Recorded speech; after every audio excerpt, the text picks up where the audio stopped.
President, Director, audience, people who have come to honor me. I'm very happy and pleased that I have been selected as a recipient of such a special honor from the University of Bucuresti. I want to share with you a few ideas, and that starts with what do we mean by marketing? Do we need it? Do we like it? Do we wish it would go away? Do any of us do any marketing? What's it all about? It's interesting because I did not start off as a person in the marketing or communication business so much as an economist. And my concern about economics in studying it both at the University of Chicago and also at MIT is it has become more a mathematical system rather than a full understanding of the way business operates in the world. Even with the starting point for classical economics, where they think that every consumer is rational, every company is rational, we're beginning to recognize that through studies that have been honored by the Nobel Prize Commission, that much of economic behavior is based on not only mind but on heart and also on spirit, and that we need a new science called behavioral economics to really understand how the real world operates. But another word for behavioral economics is really marketing, because marketing for 100 years has dealt with the question, how do people make buying decisions? How do people make selling decisions? What is the role of advertising, salespeople, wholesalers, retailers, agents, brokers? All of that was never in the teaching of economics. So the real world was left out of the teaching of economics. So marketing has supplied that role. Now, everyone in the audience probably is involved in some marketing work, whether formally or not. For example, have you ever tried to raise some money for a cause? Maybe you're close to some kind of important cause and you've been trying to get help from someone and have had to therefore market the cause. If not, how about you with your children, trying to get them to exercise more, eat better, drive carefully, and so on? Haven't you been marketing to them? Now, what about working on the community, and not only getting funds for the community, but even trying to help define what Bucharest is like?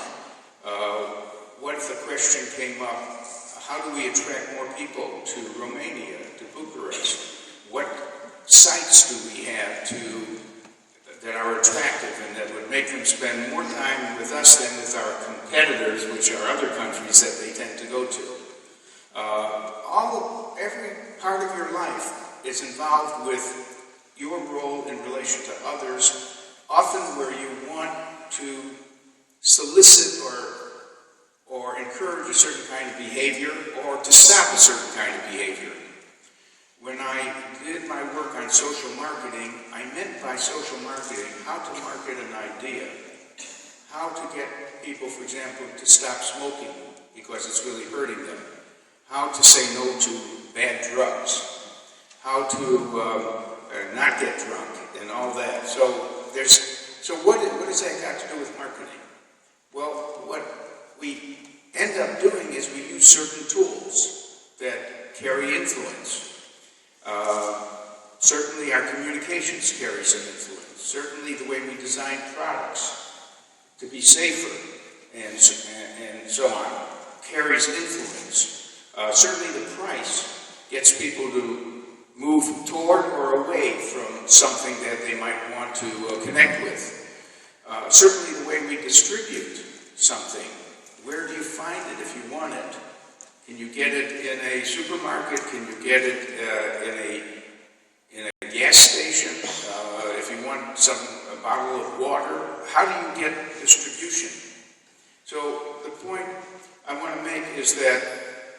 we have a set of tools in marketing that can be used for good or for bad. Any tool involves potentials for good use and bad use.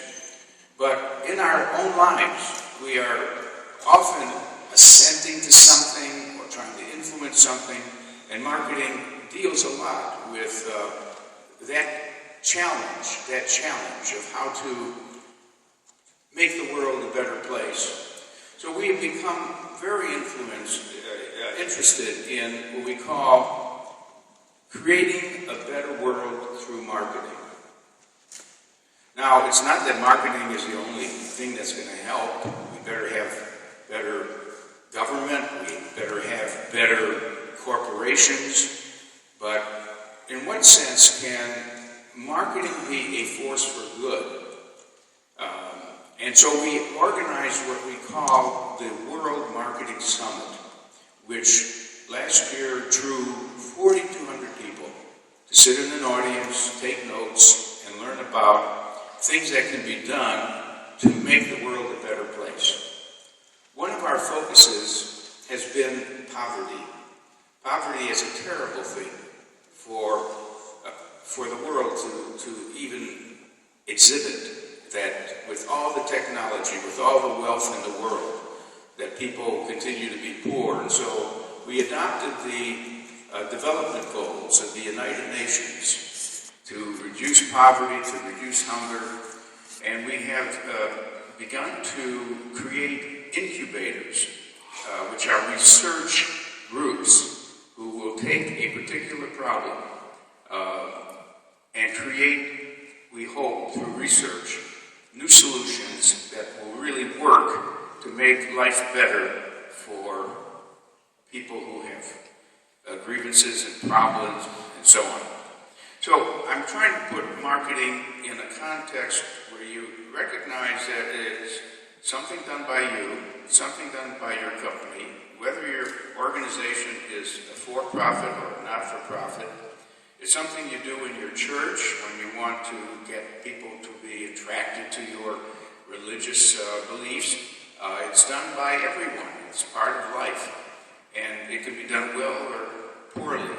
But marketing increasingly has a social goal to make the world a better place to live in. And so I hope that you leave with a good sense of what this honor is for me and for the field of marketing, and I want to end by expressing my gratitude. This is my not first visit to Bucharest. I was here 7 years ago. I had a wonderful experience. I was training several hundred business people. Tonight, I'm going to see some of your most distinguished leaders in the business world and in Bucharest who have started and are running great companies. And I'm very excited about this second visit to Bucharest, about the honor and about the 3 days in which I will be here. So God bless Romania, Bucharest,